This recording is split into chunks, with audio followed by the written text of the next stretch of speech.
بسم اللہ الرحمن الرحیم۔ اسلامی تاریخ 17 رجب المرجب۔ حضرت طلحہ بن عبید اللہ رضی اللہ تعالیٰ عنہ حضرت طلحہ بن عبید اللہ رضی اللہ تعالیٰ عنہ کا شمار بھی ان 10 لوگوں میں ہوتا ہے جن کو رسول اللہ صلی اللہ علیہ وسلم نے دنیا ہی میں جنت کی خوشخبری سنا دی تھی، یعنی آپ جنتی ہیں۔ آپ اسلام لانے والوں میں اولین و سابقین میں سے ہیں۔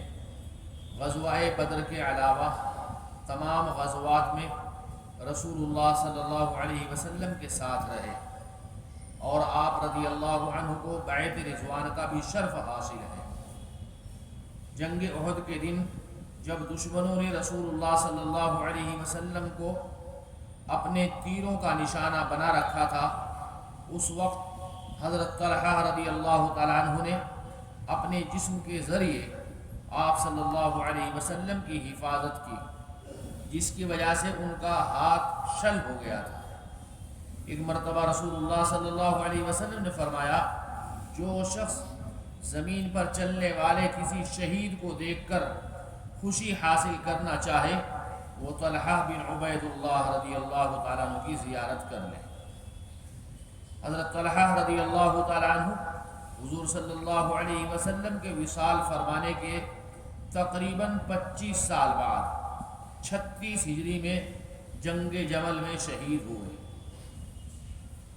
اللہ کی قدرت، ایک ہی پانی سے پھل اور پھول کی پیدائش۔ اللہ تعالیٰ زبردست قدرت والا ہے، اس نے ایک ہی زمین اور ایک ہی پانی سے مختلف قسم کے درخت، پھل اور پھول بنائے۔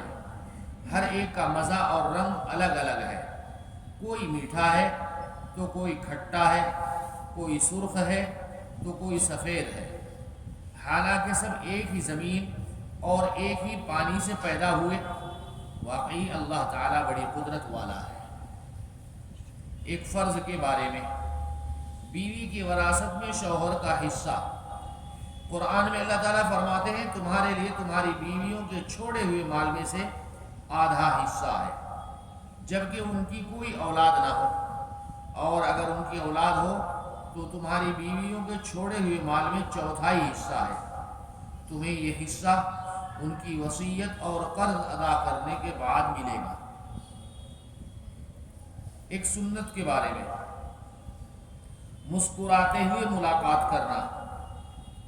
حضرت جریر رضی اللہ تعالیٰ عنہ فرماتے ہیں کہ میرے اسلام لانے کے بعد رسول اللہ صلی اللہ علیہ وسلم نے مجھے کبھی بھی کسی وقت اپنے پاس حاضر ہونے سے نہیں روکا، اور جب بھی مجھے دیکھتے تو آپ صلی اللہ علیہ وسلم مسکراتے تھے۔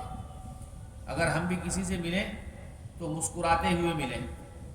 اللہ کے نبی علیہ الصلوۃ والسلام کی سنت ادا ہوگی۔ ایک اہم عمل کی فضیلت، ہر مہینے کے 3 دن روزہ رکھنا۔ رسول اللہ صلی اللہ علیہ وسلم نے فرمایا، ہر مہینے 3 دن کے روزے رکھنا عمر بھر روزے رکھنے جیسا ہے۔ ایک گناہ کے بارے میں، مومن پر تہمت لگانا۔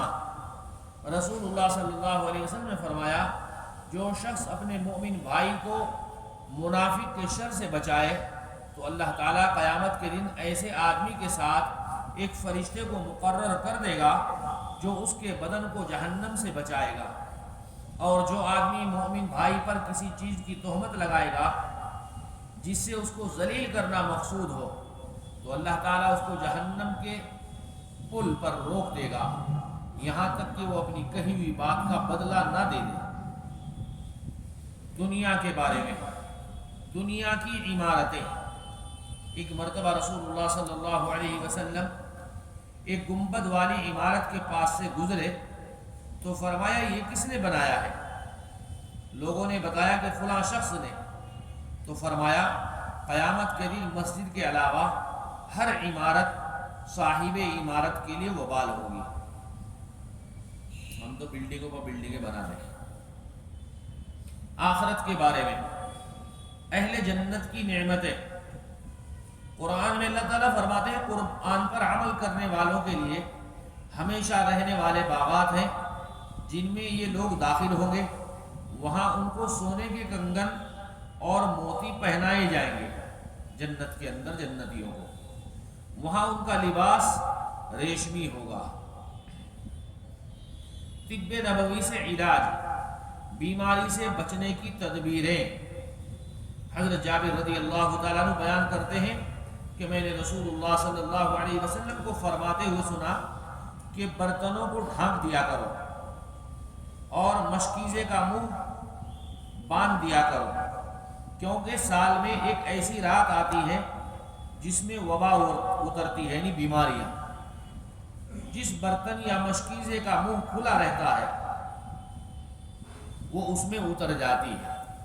ہمارے گھروں میں خیال رکھیں، سالن ہو، کھانا ہو، جو بھی چیز ہے کھلی ہوئی نہ رہے۔